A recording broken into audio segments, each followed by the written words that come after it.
ಧರ್ಮಸ್ಥಳ ಮತ್ತೆ ಸುದ್ದಿಯಲ್ಲಿದೆ. ಒಬ್ಬ ಅನಾಮಿಕ ವ್ಯಕ್ತಿ ಬಂದು ನೂರಾರು ಶವಗಳನ್ನು ನಾನು ಹೂತು ಹಾಕಿದ್ದೇನೆ. ಹೂತು ಹಾಕುವುದಕ್ಕೆ ನನ್ನ ಮೇಲೆ ಪ್ರೆಷರ್ ಇತ್ತು, ಬೆದರಿಕೆ ಇತ್ತು. ಆ ಶವಗಳ ಪೈಕಿ ಅನೇಕ ಶವಗಳು ಬಾಲಕಿಯರದ್ದಾಗಿತ್ತು ಅನ್ನುವ ಹೇಳಿಕೆಯನ್ನು ಕೊಟ್ಟಿದ್ದಾನೆ. ಹೇಳಿಕೆ ಮಾಧ್ಯಮಗಳ ಮುಂದೆ ಇಲ್ಲ, ಆ ಹೇಳಿಕೆಯ ಪತ್ರ ಇದೆ. ಹೇಳಿಕೆಯನ್ನು ಆತ ಮ್ಯಾಜಿಸ್ಟ್ರೇಟ್ ಮುಂದೆ ದಾಖಲಿಸಿದ್ದಾನೆ. ಮ್ಯಾಜಿಸ್ಟ್ರೇಟ್ ಮುಂದೆ ಎಕ್ಸಾಕ್ಟ್ ಆಗಿ ಏನು ಹೇಳಿದ್ದಾನೆ ಅನ್ನೋದು ನಮಗೂ ಗೊತ್ತಿಲ್ಲ. ನಾನು ಇದೇ ಕಣ್ಣಾಗ ನೋಡೇ ಬಿಡ್ತೀನಿ. ನಮ್ಮ ರಿಪೋರ್ಟರ್ ಭರತ್ ಮಂಗಳೂರಿನಿಂದ ನೇರ ಸಂಪರ್ಕದಲ್ಲಿದ್ದಾರೆ. ಭರತ್ ಹತ್ರ ಮಾತಾಡ್ತಿದ್ದೆ. ಭರತ್, ಪೊಲೀಸರ ಎರಡು ನಡೆಗಳು ಆಶ್ಚರ್ಯಕರ. ಒಂದು, ಆತನ ಬ್ರೈನ್ ಮ್ಯಾಪಿಂಗ್ ಮಾಡಬೇಕು ಅಂತ ಹೇಳಿದ್ದು. ಇನ್ನೊಂದು, ಏನು ಶವಗಳನ್ನು ಹೊರತೆಗೆಯುವ ಪ್ರಕ್ರಿಯೆ ಏನಿದೆ, ಆ ಪ್ರಕ್ರಿಯೆ ಮುಗಿದ ಮೇಲೆ ಆತ ನಾಪತ್ತೆ ಆಗ್ತಾನೆ ಅಂತ ಗುಪ್ತಚರ ಮಾಹಿತಿ ಇದೆ ಅಂತ ಪೊಲೀಸರು ಹೇಳಿದ್ದು.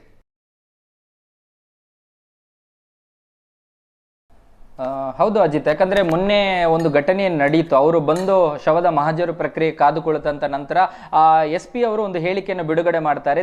ಕಳೆದ ಒಂದು 4-5 ದಿನಗಳಲ್ಲಿ SP ಮತ್ತು ವಕೀಲರಗಳ ಮಧ್ಯೆ ಪತ್ರ ಸಮರವೇ ನಡೀತಾ ಇದೆ ಅಂತ ಹೇಳ್ಬೋದು. ಯಾಕಂದ್ರೆ ಅವರೊಂದು ವರ್ಷನ ಅಲ್ಲಿಂದ ಕೊಟ್ಟರೆ SP ಅವರು ಇಲ್ಲಿಂದ ಒಂದು ಅವರ ಹೇಳಿಕೆಯನ್ನು ಕೊಡ್ತಾ ಇದ್ದಾರೆ. ಅದರಲ್ಲಿ ಅವರು ಒಂದು ಹೇಳುವಂಥದ್ದು, ಯಾಕೆ ನಾವು ಈ ಒಂದು ಬಾಡಿಯನ್ನು ತೆಗೆಯುವಂತ ಕೆಲಸಗಳನ್ನ ಯಾಕೆ ಮಾಡ್ತಾ ಇಲ್ಲ ಅಂದ್ರೆ, ಅವರು ಇದನ್ನ ತೆಗೆದ ಬಳಿಕ ಅವರು ನಾಪತ್ತೆ ಆಗುವ ಸಾಧ್ಯತೆಗಳಿವೆ. ನಾಪತ್ತೆ ಆದ್ರೆ ಅದು ನಮ್ಮ ತನಿಖೆಗೆ ಹಿನ್ನಡೆ ಆಗುತ್ತೆ ಅನ್ನುವಂಥದ್ದು, ಮತ್ತು ಇದನ್ನ ಸ್ಥಳೀಯವಾಗಿ ನಮಗೆ ಗುಪ್ತಚರ ಮಾಹಿತಿಗಳಿರುವಂಥದ್ದು. ಅದರ ಜೊತೆಗೆ ಇದನ್ನ ತೆಗಿಬೇಕು ಅನ್ನುವಂಥ ಒತ್ತಡವನ್ನ ಹೇರುವಂತ ಪ್ರಕ್ರಿಯೆಗಳಾಗ್ತಾ ಇದೆ ಅನ್ನುವಂಥ ಒಂದು ವರ್ಷನ್ ಅನ್ನು ಅವರು ಮುಂದೆ ಇಡ್ತಾರೆ. ಹಾಗಾಗಿ ನಾವು ಮೊದಲಿಗೆ ಆರಂಭದಲ್ಲಿ ನಾವು ಬ್ರೈನ್ ಮ್ಯಾಪಿಂಗ್ ಮತ್ತು ಅವರ ಫಿಂಗರ್ ಪ್ರಿಂಟ್ಸ್ ಅನಾಲಿಸಿಸ್ ಮತ್ತು ಬೇರೆ ಬೇರೆ ಚಟುವಟಿಕೆಗಳಿಗೆ ಕೋರ್ಟ್ನಿಂದ ಅನುಮತಿ ಕೇಳಿದೀವಿ. ಅದೆಲ್ಲವೂ ಆದ ಮೇಲೆ ನಾವು ಮುಂದಿನ ನಡೆಯನ್ನು ಇಡ್ತೀವಿ. ಅದರ ಜೊತೆಗೆ ಯಾವಾಗ ಈ ಸಮಾಧಿಗಳನ್ನ ಅಗಿಬೇಕೋ ಅದು ಆ ಒಂದು ತನಿಖಾಧಿಕಾರಿಯ ವಿವೇಚನೆಗೆ ಬಿಟ್ಟದ್ದು. ಅವ್ರು ಯಾವಾಗ ಮಾಡ್ತಾರೋ ಅವರು ಆವಾಗ ಮಾಡ್ತಾರೆ ಅನ್ನುವಂಥದ್ದನ್ನ ಹೇಳ್ತಾರೆ. ಅದರ ಜೊತೆಗೆ ನಾವು ಸ್ವಲ್ಪ ಬ್ಯಾಕ್ ಹೋಗಬೇಕು.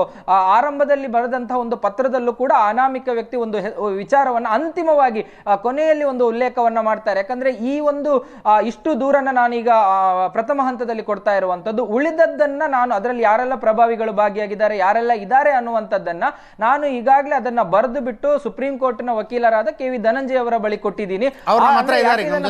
ಅಂದ್ರೆ ಇದರಲ್ಲಿ ನಾನು ಈ ಒಂದು ಹಂತದಲ್ಲಿ ತನಿಖಾ ಹೌದೌದು ಅದೇ ಈ ತನಿಖಾ ಪ್ರಕ್ರಿಯೆ ಹಂತದಲ್ಲಿ ಏನಾದ್ರೂ ನನ್ನ ಜೀವಕ್ಕೆ ಅಪಾಯ ಆದ್ರೆ ಅದು ಅವರ ಹತ್ರ ಭದ್ರವಾಗಿ ಇರುತ್ತೆ ಅನ್ನುವಂಥದ್ದನ್ನು ಕೂಡ ಅವರು ಉಲ್ಲೇಖ ಮಾಡಿದ್ದಾರೆ. ಹಾಗಾಗಿ ಈಗ ಬೇರೆ ಬೇರೆ ರೀತಿಯಾದಂತಹ ಆಯಾಮಗಳನ್ನು ಪಡ್ಕೊಳ್ತಾ ಇದೆ. SP ಅವರು ಯಾವುದೇ ಕಾರಣಕ್ಕೂ ಕೂಡ ಅಂದ್ರೆ ಅರ್ಜೆಂಟ್ ಆಗಿ ನಾವು ಅದನ್ನ ಸಮಾಧಿಯನ್ನು ಅಗೆಯುವ ಕೆಲಸವನ್ನ ಮಾಡೋದಿಲ್ಲ, ಕಾನೂನಾತ್ಮಕವಾಗಿ ಹೋಗ್ತೀನಿ ಅನ್ನುವಂಥದ್ದು.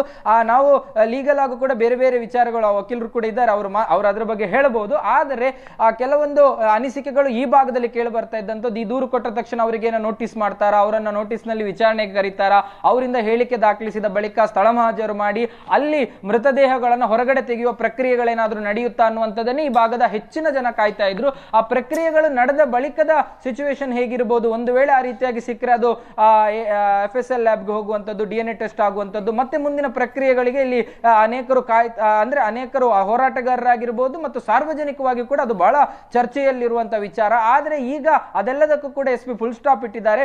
ಆದ್ರೆ ಅದು ಅಷ್ಟರಲ್ಲೇ ಅಲ್ಲ, ಅವರು ಬ್ರೈನ್ ಮ್ಯಾಪಿಂಗ್ ನ ಹಂತಕ್ಕೆ ಹೋಗಿರುವಂತದ್ದು ಮತ್ತು ಅದಕ್ಕೆ ಕೋರ್ಟ್ನ ಅನುಮತಿಯನ್ನ ಕೇಳಿರುವಂತದ್ದು. ಈಗ ತನಿಖೆ ಒಂದು ಹಂತಕ್ಕೆ ಅಲ್ಲೇ ಸ್ಟಾಪ್ ಆದಂತಿದೆ. ಅದರ ಮುಂದೆ ಅಣ್ಣ ಏನಾಯ್ತಣ್ಣ, ಯಾಕಣ ಅಣ್ಣ ಇನ್ನು ಏನೋ ಬೇಕಣ್ಣ. ಸಾರ್ವಜನಿಕರ ವಲಯದಲ್ಲಿ ನೀವು ಜನರ ಜೊತೆಗೆ ಓಡಾಡ್ತಿರ್ತೀರಿ ಭರತ್, ಏನು ಚರ್ಚೆ ಇದೆ? ಒಂದು ಪತ್ರಕರ್ತರ ವಲಯದಲ್ಲಿ ಇದ್ರ ಬಗ್ಗೆ ಏನು ಚರ್ಚೆ ಇರೋದು? ಅಜಿತ್, ಹೌದು, ಸಾರ್ವಜನಿಕರ ವಲಯದಲ್ಲಿ ಸಹಜವಾಗಿ ಆ ಪತ್ರ ಬಂದಾಗ ಈ ಭಾಗದಲ್ಲಿ ಹೋರಾಟಗಾರರನ್ನ ಹೊರತುಪಡಿಸಿದ್ರೆ ಸಾರ್ವಜನಿಕವಾಗಿ ಅದರ ಬಗ್ಗೆ ನಂಬಿಕೆ ಇರಲಿಲ್ಲ. ಯಾಕಂದ್ರೆ ಇಷ್ಟು ವರ್ಷಗಳಾದ ಬಳಿಕ ಯಾಕೆ ಆ ವ್ಯಕ್ತಿ ಬಂದ, ಆ ಸೌಜನ್ಯ ಹೋರಾಟಗಳಾಗ್ತಾ ಇದ್ದ ಸಂದರ್ಭದಲ್ಲಿ ಆತ ಬರಬಹುದಿತ್ತು, ಮತ್ತೊಂದು ಮಗದೊಂದು ಅನ್ನುವಂತ ಬೇರೆ ಬೇರೆ ಚರ್ಚೆಗಳೆಲ್ಲವೂ ಕೂಡ ಬಂತು. ನನಗಂತೂ ಈ ಜೀವನವೇ ಬೇಸರವಾಗಿ ಹೋಗ್ಬಿಟ್ಟಿದೆ. ಜೊತೆಗೆ ಕೆಲವೊಬ್ರು ಆ ದೂರುಗಳ ಬಗ್ಗೆ ಒಂದಷ್ಟು ಅಂದ್ರೆ ಅದರಲ್ಲಿ 2010ರಲ್ಲಿ ಆದಂತ ಘಟನೆಗಳ ಬಗ್ಗೆ ಉಲ್ಲೇಖ, ಮತ್ತೊಂದು ಮಗದೊಂದು ಘಟನೆಗಳ ಬಗ್ಗೆ ಉಲ್ಲೇಖ ಆದಾಗ ಬೇರೆ ಬೇರೆ ಪರವಿರೋಧದ ಚರ್ಚೆಗಳು ಮಂಗಳೂರು ಭಾಗದಲ್ಲಿ, ಕರಾವಳಿ ಭಾಗದಲ್ಲಿ ನಡೆಯಿತು. ಪತ್ರಕರ್ತ ವಲಯದಲ್ಲೂ ಕೂಡ ಅಂತದ್ದೇ ಚರ್ಚೆಗಳಾಯ್ತು. ಕೆಲವರಿಗೆ ಅದರಲ್ಲೂ ಕೂಡ ಗೊಂದಲಗಳಿತ್ತು. ಆದ್ರೆ ಯಾವಾಗ ಆತ ಕೋರ್ಟ್ಗೆ ಬರ್ತಾನೆ, ಕೋರ್ಟ್ಗೆ ಬಂದು ಆ ಒಂದು ತನ್ನ ಹೇಳಿಕೆಯನ್ನು ದಾಖಲಿಸ್ತಾನೆ, ಆ ಬಳಿಕ ಆ ಒಂದು ಇಡೀ ಪ್ರಕರಣಕ್ಕೆ ಒಂದು ರೀತಿಯಾಗಿ ತೂಕ ಬಂದಿದೆ. ಆ ತೂಕದ ಜೊತೆಗೆ ಪೊಲೀಸರ ನಡೆಯ ಬಗ್ಗೆ ಬಹುಶಃ ನಾವು SP ಅರುಣ್ ಅವರ ಬಗ್ಗೆ ಹೇಳಬೇಕಾದಂತದ್ದಿಲ್ಲ. ಯಾಕಂದ್ರೆ ಈ ಹಿಂದೆಯೂ ಕೂಡ ಅವರು ದಕ್ಷಿಣ ಕನ್ನಡ ಜಿಲ್ಲೆ ಕೋಮು ಸಂಘರ್ಷದ ಕಾರಣಕ್ಕಾಗಿ ಈ ಒಂದು ಜಿಲ್ಲೆಯಲ್ಲಿ ಶಾಂತಿ ಸುವ್ಯವಸ್ಥೆಯನ್ನ ಕಾಪಾಡೋ ದೃಷ್ಟಿಯಿಂದ ಅವರು ಖಡಕ್ ಅಧಿಕಾರಿ ಅನ್ನುವಂತ ಕಾರಣಕ್ಕಾಗಿ ಅವರನ್ನ SP ಆಗಿ ಇಲ್ಲಿಗೆ ನೇಮಕ ಮಾಡಿರುವಂತದ್ದು. ಆದರೆ ಆರಂಭದ ದಿನಗಳಲ್ಲಿ ಅವರ ಕಾರ್ಯವೈಖರಿಯ ಬಗ್ಗೆ ಇದ್ದಂತ ಚರ್ಚೆಗಳು ಈಗೀಗ ಆಗ್ತಾ ಇಲ್ಲ. ಈಗೀಗ ಒಂದಷ್ಟು ಅವರ ಕಾರ್ಯವೈಖರಿಯ ಬಗ್ಗೆ ವಿರೋಧಗಳನ್ನ ಮಾಡ್ತಾ ಇದ್ದಾರೆ. ಆದ್ರೆ ಅವರು ಮಾತ್ರ ನಮಗೆ ಅವರು ಈ ಹಿಂದೆ ಬೇರೆ ಭಾಗಗಳಲ್ಲಿ ಮಾಡಿದಂತ ಉಡುಪಿ ರೂಲ್ ಬಿಟ್ಟು ಆಚೆ ಈಚೆ ಅಲ್ಲಾಡೋದಿಲ್ಲ ಮತ್ತು ಕಾನೂನು ಏನನ್ನ ಹೇಳುತ್ತೆ ಅದರ ಅಡಿಯಲ್ಲೇ ಅವರು ಕಾರ್ಯನಿರ್ವಹಣೆಯನ್ನ ಮಾಡುವಂತದ್ದು. ಮೀಟರ್ ನನಗೆ ವೈಯಕ್ತಿಕವಾಗಿ ನಾವೊಂದು ಪತ್ರಕರ್ತ ವಲಯದಲ್ಲಿ ನಮಗೆ ಗೊತ್ತಿದ್ದಾಗೆ ಅವರು ಯಾವುದೇ ಒತ್ತಡಗಳಿಗೆ ಬಲಿಯಾಗುವಂತಹ ಅಧಿಕಾರಿ ಅಲ್ಲ ಅನ್ನುವಂಥದ್ದು. ಆದ್ರೆ ಮುಂದಿನ ದಿನಗಳಲ್ಲಿ ಅದರ ತನಿಖೆಯಲ್ಲಿ ನಾವು ಅದನ್ನ ನೋಡ್ಬೇಕಾಗುತ್ತೆ. ಹಾಗಾಗಿ ತನಿಖೆ ಯಾವ ರೀತಿ ಆಗುತ್ತೆ ಮತ್ತು ಯಾವ ಆಂಗಲ್ ನಲ್ಲಿ ಅವರು ತೆಗೆದುಕೊಂಡು ಹೋಗ್ತಾರೆ ಅನ್ನುವಂಥದ್ದನ್ನ ನೋಡ್ಬೇಕು. ಎಸ್ ಭರತ್, ನಮ್ಮ ಜೊತೆ ಲೈವ್ ನಲ್ಲಿ ಇರಿ. ನಾವು KV ಧನಂಜಯ ಸರ್ನ ಮಾತಾಡ್ತಿರ್ತೀವಿ. ನೀವೇನಾದ್ರು ಪ್ರಶ್ನೆ ಕೇಳಿದ್ರೆ ಕೇಳ್ಬೋದು. Prashant, anything to ask to Bharat? Yes Dhananjay sir, ಈ ವ್ಯಕ್ತಿ ಏನು ಅನಾಮಿಕ ವ್ಯಕ್ತಿ, ಈತನನ್ನ ನೀವು ಆತನಿಗೆ ಹೆಸರಿದೆ ಅಲ್ಲ, ಐಡೆಂಟಿಟಿ ರಿವೀಲ್ ಮಾಡೋದು ಬೇಡ. ಕರೆಕ್ಟ್, ಹೆಸರಿದೆ. ಅದ ಕರೆಕ್ಟ್. ಅನಾಮಧೇಯ ಅಂತ ಹೇಳ್ತಾರೆ. ಅಂದ್ರೆ ವಕೀಲರು ಪತ್ರ ಬರೆಯುವಂತ ಉದ್ದೇಶ ಏನಿತ್ತು ಅಂದ್ರೆ ಈ ತರನಾದ ಪ್ರಕರಣದಲ್ಲಿ ಸರ್ಕಾರಕ್ಕೆ ಒಂದು ಮುಂಚಿತವಾಗಿ ಹೇಳೋ ಅವಶ್ಯಕತೆ ಬರುತ್ತೆ. ಯಾದಕ್ಕೆ ಅಂದ್ರೆ ಆತನ ದೂರ ಏನಿದೆ, 100 ಶವಗಳು ಅಂತ ಮಾತನಾಡ್ತಿದ್ದಾನೆ. ಅಂದ್ರೆ ನೀವು ಈ ದೇಶದ ನ್ಯಾಯಾಲಯದ ತೀರ್ಪುಗಳು, ಕಳೆದ 100 ವರ್ಷಗಳ ನ್ಯಾಯಾಲಯದ ತೀರ್ಪುಗಳು ನಿಮಗೆ ಡಾಟಾಬೇಸ್ನಲ್ಲಿ ಸಿಗುತ್ತೆ. ಈ ಥರನಾದ ಪ್ರಕರಣ ಯಾವುದಾದ್ರೂ ಆಗಿದೆಯಾ ಅಂತ ನೋಡಿದ್ರೆ ಆಗಿಲ್ಲ. ಓಕೆ, ಸೊ ಇಂತಹ ಪ್ರಕರಣ ಇದು ಅಂತ ವಕೀಲರು ಮತ್ತೆ ಇವನು ವಿಟ್ನೆಸ್ ಪ್ರೊಟೆಕ್ಷನ್ ನಡಿ ಬರ್ತಾನೆ. ವಿಟ್ನೆಸ್ ಪ್ರೊಟೆಕ್ಷನ್ ನಡಿ ಬಂದಾಗ ಅವನು ಏನಂತ ಹೆಸರು ಬರೀತಾನೆ, ಅನಾಮಧೇಯ ಅಂತ ಬರೀತಾನ, ಸಹಿ ಆಗ್ತಾನೆ, ಏನಂತ ಹಾಕ್ತಾನೆ, ಏನು ಹಾಕ್ಲಿಕ್ಕೆ ಆಗೋದಿಲ್ಲ. ವಕೀಲರ ಪತ್ರದ ಮೂಲಕವೇ ವ್ಯವಹಾರ ನಡಿಬೇಕಾಗತ್ತೆ ಮೊದಲು. ಸೊ ವಕೀಲರ ಪತ್ರ ಬಂದಿದ್ದು 22 ಜೂನ್ ಅಂಡ್ ಸರ್ಕಾರಕ್ಕೆ ಆ ದಿನವೇ ಗೊತ್ತಾಯ್ತು. ಹೌದು. ಅಂಡ್ ದೂರು ದಾಖಲಾಗಿದ್ದು 3 ಜುಲೈ.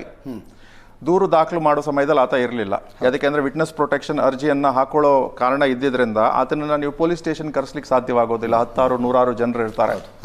ಸೊ ಒಂದು ಮಾತನ್ನ ನಾನು ಚರ್ಚೆ ರೀತಿಯಲ್ಲಿ ಮಾಡೋಣ. ಒಂದು, ಈ ರೀತಿಯಾದ ಘಟನೆ ಭಾರತದಲ್ಲಿ ಹಿಂದೆ ಯಾವತ್ತಾರು ನಡೆದಿದೆಯಾ, ನಡೆದಿಲ್ಲ ಅನ್ನೋ 100 ವರ್ಷಗಳ ಇತಿಹಾಸದಲ್ಲಿಲ್ಲ, 100 ವರ್ಷಗಳ ಇತಿಹಾಸದಲ್ಲಿ ಕಾಣಿಸೋದಿಲ್ಲ.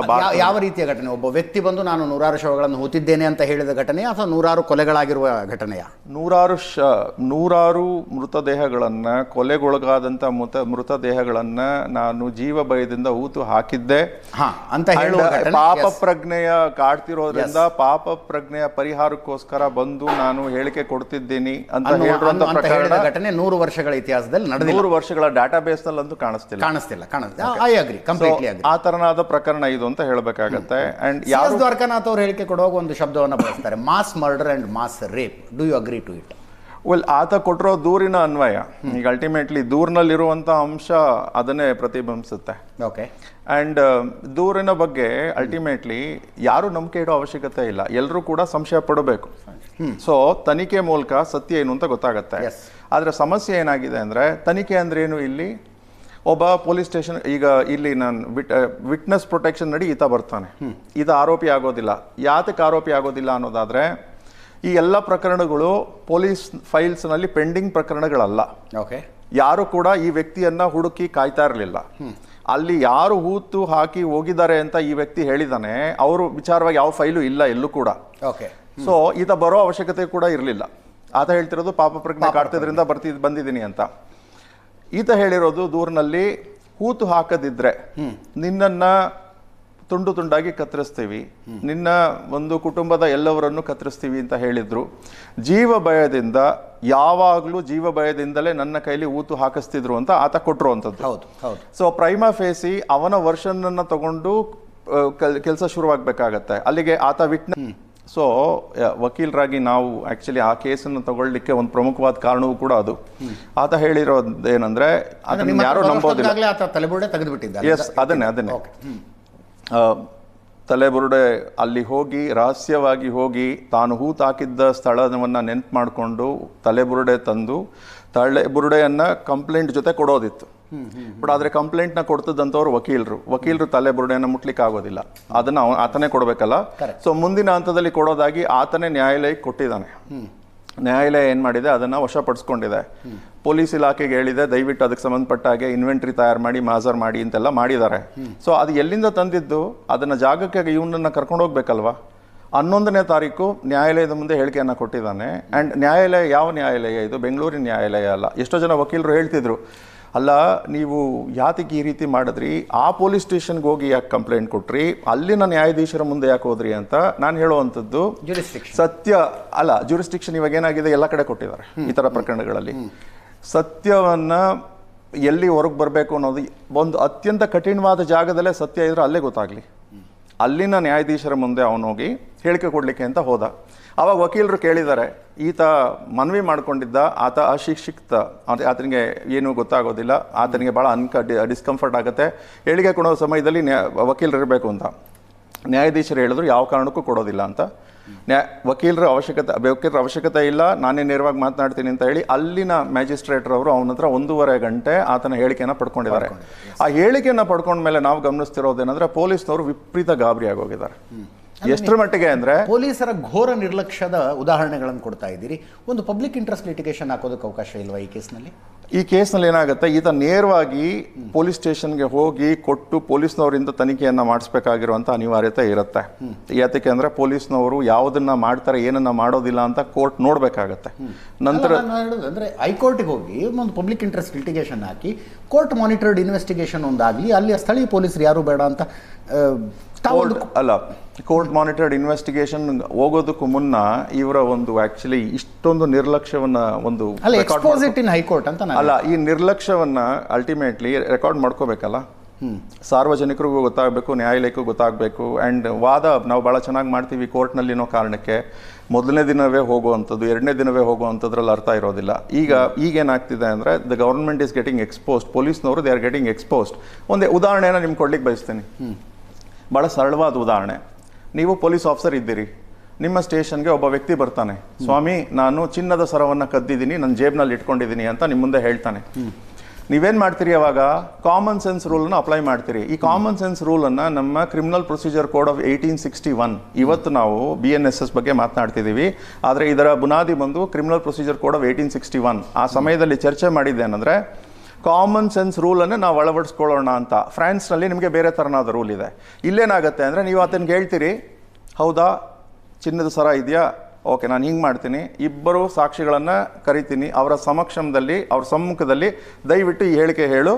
ಹೇಳಿಕೆ ಹೇಳಿದ ಮರುಕ್ಷಣ ಜೇಬಿಗೆ ನೀನು ಕೈ ಹಾಕ್ಬಿಟ್ಟು ಹೊರಗೆ ತೆಗಿ, ನೀನು ತೆಗಿಲಿಲ್ಲ ಅಂದರೆ ಸಾಕ್ಷಿಗಳ ಸಮ್ಮುಖದಲ್ಲಿ ನಾನು ತೆಗಿತೀನಿ ಅಂತ. ಈ ಪ್ರಕರಣದಲ್ಲಿ ತನಿಖೆಯ ಮೊದಲನೇ ಹಂತ ಬಂದು ಆತ ಹೇಳಿರುವಂಥದ್ದು, ನಾನು ಎಲ್ಲಿ ಊತು ಹಾಕಿದ್ದೀನಿ ಅಲ್ಲಿ ಕರ್ಕೊಂಡು ಹೋಗಿ ತೋರಿಸ್ತೀನಿ ಅಂತ ಹೇಳಿದ್ದಾನೆ. ಪೊಲೀಸ್ನವರು 15 ದಿನ ಆದರೂ ಅದ್ರ ಬಗ್ಗೆ ಎದುರುಕೊಂಡು ನನ್ನ ಆ ಜಾಗಕ್ಕೆ ಯಾರ ಹೆದರಿಕೆ? ಪೊಲೀಸರಿಗೆ ಯಾರ ಹೆದರಿಕೆ? ಐ ಡು ನಾಟ್ ನೋ, ಗೊತ್ತಿಲ್ಲ. ಹೆದರಿಕೆ ಇದೆ ಅಂತ ನನಗನ್ಸುತ್ತೆ. ಯಾರು ಈ ಹೆಣ ಹೂಳಿಸಿದರು ಅನ್ನೋದನ್ನು KV ಧನಂಜಯ ಅವ್ರ ಹತ್ರ ಹೇಳಿದ್ದೀನಿ ಅಂತ ಆತ ಹೇಳ್ತಾನೆ. ನಿಮ್ಮ ಹತ್ರ ಹೆಸರುಗಳನ್ನು ಹೇಳಿದಾನ? ಅದ್ರ ಬಗ್ಗೆ I don't want to comment.